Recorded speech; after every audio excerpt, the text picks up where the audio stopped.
High, সবাই কেমন আছেন? দুপুরে রান্নাবান্নার আয়োজন চলতেছে। ডাল রান্না করলাম, টমেটো, আপনার পেঁয়াজ পাতা কাঁচামরিচ দিয়ে। এরপর কাঁচমিশালো মাছ, এগুলা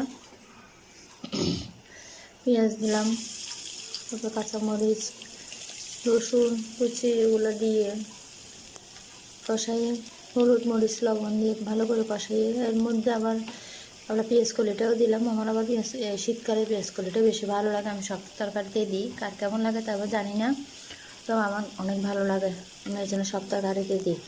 শীত মানে আপনার এগুলো যতদিনই থাকবে পেঁয়াজ কলিটা, শীতকাল ততদিন পর্যন্ত আমি তরকারিতে ইউজ করি, আমার ভালো লাগে সেন্টটা। ওটা দিলাম, টমেটো দিলাম, তারপর মাছ দিয়ে কষাইয়ে দুপুরের জন্য আজকে রান্না করছি। আজকে তেমন কিছু রান্না করি নাই, তো এই দুটা কালকে রাত্রে তরকারি আছে, ওগুলো দিয়ে আজকে দুপুরে হয়ে যাবে। ওই ছোটোটার জন্য আলু ভাজি করছি, ডাল দিয়েও হয়ে যাবে ওর, আর কালকে মাছ আছে, মাছের তরকারি। আজকে তেমন কিছু আর রান্না করিনি। সবাই কেমন আছেন জানাবেন, ধন্যবাদ।